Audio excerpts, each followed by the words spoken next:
Hi everyone, I'm Rincey and this is Rincey Reads.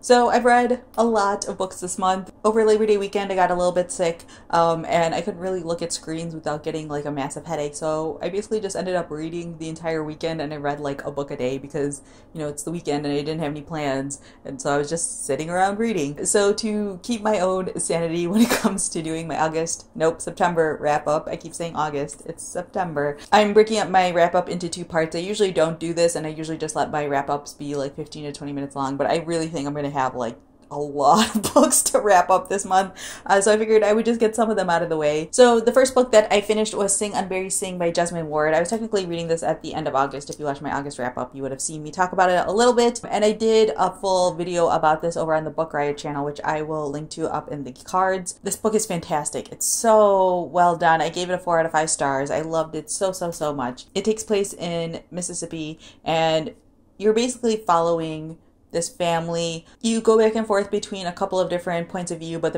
there's two characters who you mainly follow. One of them is Jojo, who's 13 years old, and his mother, Leonie. Leonie is a very inconsistent mother figure in Jojo's life. Jojo and his sister mainly live with their grandparents. The mother has had like drug issues, the father's in jail, and yeah, you are just following this family over the course of like a weekend, but you get a lot of really great history about the family and whatnot. And Jesmyn Ward is just a fantastic writer. If you haven't read anything by her yet, you definitely should start picking up her books. She just does a really great job of talking about like poor Southern Black people in a way that doesn't demonize them or glorify them or anything. Like, these characters are extremely flawed and make huge mistakes, but you also just feel so bad for them in their situation. The relationships are complicated, the characters are complicated. It's fantastic, but I just thought it was beautiful and heartbreaking, and it was one of those books that I couldn't stop thinking about, and it caused so much like tension and anxiety in me because of the pain that these characters go through. It's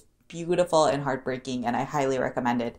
Definitely one of my favorite books I've read so far this year. The next book that I finished is Girl Waits with Gun by Amy Stewart. This is a historical fiction mystery book. This is the first book in a series. I think the third book just came out in September. I had been hearing relatively positive buzz about this book, so I decided I would pick this one up from the library since the third book just came out, figuring that if I like this one, I could keep going with the series. And I did like this one. I didn't love it, but I enjoyed it. You are following the Kopp sisters, who are these 3 sisters who basically live on their own in their home in sort of like the more rural part of England. They come into town one day, they're riding in their carriage and they get hit by a car. And then when they like confront the guy who hits their carriage, they're basically like, you have to pay for the repairs and whatnot. And he basically refuses. And so the sisters are forced to deal with this man, and the oldest sister is named Constance, and she's the one that you're mainly following in this book. She like confronts him, tries to get him to pay the bill that she has sent to them.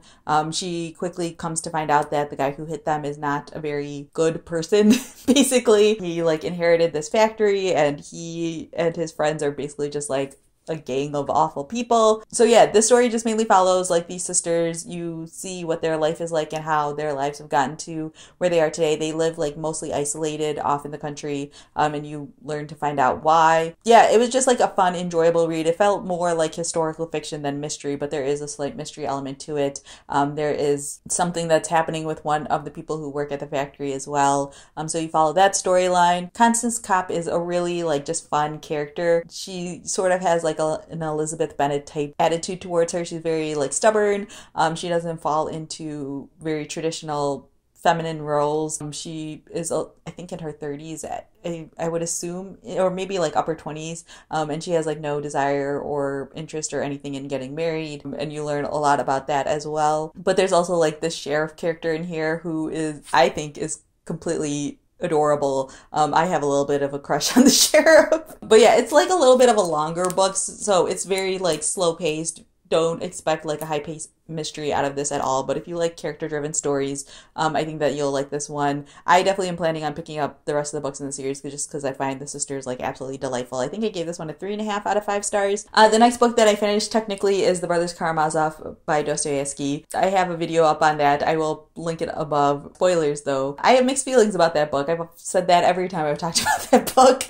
And if you want to know why, then you can definitely check out those videos. I will link to the part 1 of my Dostoevsky videos, just because I think if you watch that one, you'll get a better sense of my feelings about the book and the type of book it is without getting overly spoiled. The second video in that discussion goes very much into spoilers. And then I finished Since We Fell by Dennis Lehane. Dennis Lehane is probably best well known for his books like Shutter Island and Mystic River, which were both made into movies. I like Dennis Lehane, but I'm not like a huge Dennis Lehane fan, but I got this one from Book of the Month and I decided to just like give it a try. It's been getting like kind of mixed reviews, which I completely understand, but I really liked it. I read it all in one day, which is partially because I was sick, but partially because it was really gripping. Dennis Lehane is really great at that cliffhanger chapter situation where he ends this chapter in a way that's just like, well, now I have to read the next chapter to figure out what the heck is going on. The synopsis of this book, while accurate, I think is incomplete. You are mainly following this character named Rachel, and you follow her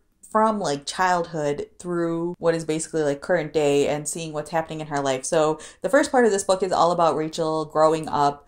You see a lot about her relationship with her mother, and you find out that she has no idea like who her father is. And so a lot of her childhood and even her adulthood is defined by the fact that she has no idea like who her dad is. Her mother passes away when I don't know if she was a teenager or in college at that point when the mother passes away, but you know, she passes away without ever telling Rachel like who her dad is. And that becomes sort of like this huge crux of Rachel's life. And then you sort of like jump forward a little bit and you see Rachel as an adult. She ends up becoming a journalist. She lives in Boston and she ends up working for like one of the major news outlets in Boston, like TV news outlets, like it's like a major NBC or ABC or something along those lines affiliate. And she is doing great. She's succeeding. But then something happens and she basically has like a meltdown on air, and then her life sort of like falls apart from there. And then you sort of see like the next part of her life. That's sort of like the basic storyline, but there are a lot of things that happen in this book. This is a very like plot-driven book, 100%. And the way that it's written, it very much feels like a movie. Like I could visually see everything that was going on in this story, which was just really fun. So if you need like a fast-paced page turner, this is a great book to pick up. If you're looking for something more like character driven, something with character development, do not pick up this book. The characters in here, I don't want to say that they're flat because they're not flat, but the way the characters develop doesn't necessarily make the most sense, like logically. There's a lot of sort of like insane things that happen in this book where you sort of have to suspend disbelief and just kind of be willing to go along for the ride. If you want something that's like super realistic, just something that feels like it would actually happen in real life, don't read this book. But if you just want something that's just fun and crazy, I do think you should read this book. So the way I describe this book on Goodreads is it feels like that metaphor of where if you want to cook a frog, you don't just like drop it in boiling water. What you have to do is like put the frog in tepid water and then slowly notch up the degrees until it's in boiling water so the frog doesn't realize what you're doing. That's what this book felt like, because it starts off as, I read into this completely blind. I didn't even like read the synopsis or anything like that.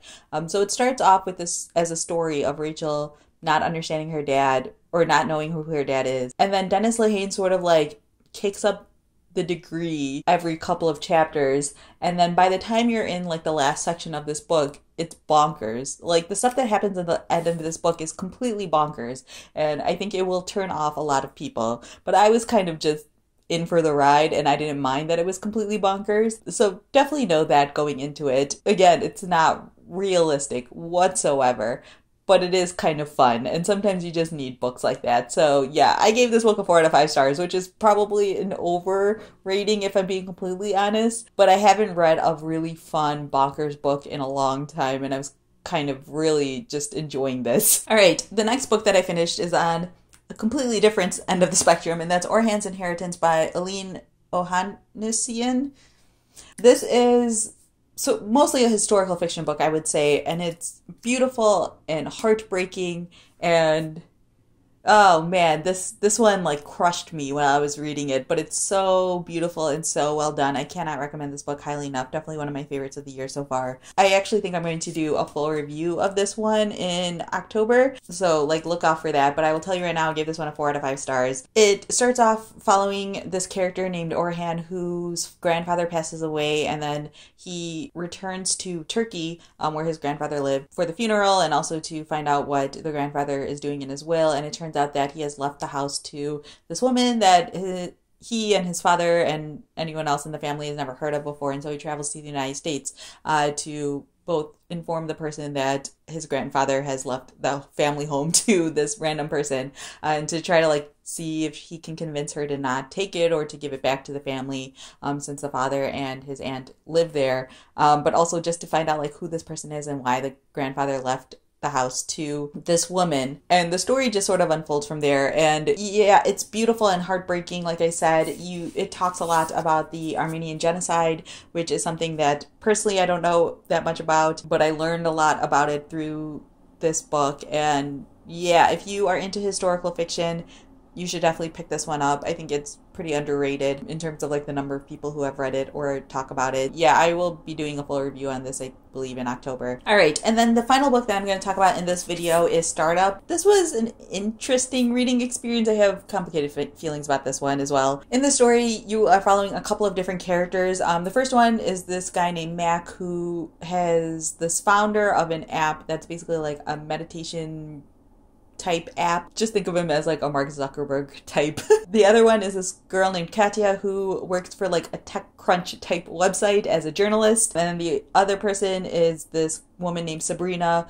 who works at the startup, but is married to the editor of Katya, who works at the news organization. Yeah, when I started this book, I was really enjoying it because this book perfectly encapsulates what it's like to work at a startup or to cover a startup or to work as a journalist in the modern age. This book felt like super real to me, and I was just like, oh man, it's like hitting a little bit too close to home, but I feel like it never really goes deeper than that. It's a relatively short book, which I think is partially a hindrance. Like this book could have been expanded out quite a bit. And basically what happens is Katya gets a scoop about a story that could potentially take down this startup. And there's a lot of really interesting discussions in here in terms of like gender dynamics in like the tech industry or even in news industries. There's a lot of really interesting beginnings of stories, I believe, in here. There's this whole like storyline in here that has to deal with like sexual harassment and power dynamics and like dating your bosses and things along those lines. But I feel like the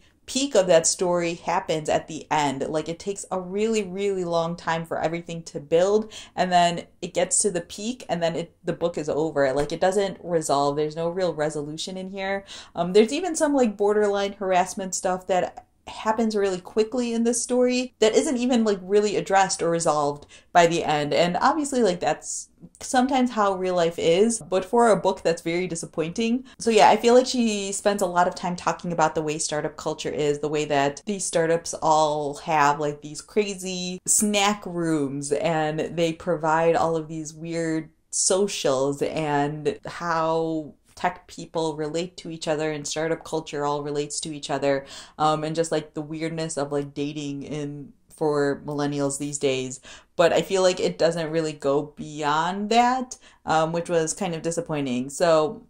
And this also feels like a book that's very like 2017. I can't imagine that it's going to age well whatsoever, but I think that it is a really great like snapshot into this period of time. It'll be interesting to see like in 10 years if someone picked up this book, how they would view it. So yeah, in the end, I think I gave this book a 3 out of 5 stars. It's not bad, but it doesn't resolve very well, and I think that the things that it has to say, while it is very like correct and on the nose about it, I don't think there's anything new being said here that you can't read about in other like tech type articles or analysis or anything like that. Yeah, I don't know. It's a very like narrow point of view, and I just wish it was like longer and expanded on the world or expanded on its opinions a little bit better. So yeah, if it sounds interesting to you, maybe get it from the library. I can't recommend it extremely highly though. So yeah, that's everything that I have to talk about in this video. I will obviously be talking about the rest of the books that I read in the month of September next month or next week. Feel free to leave a comment down below letting me know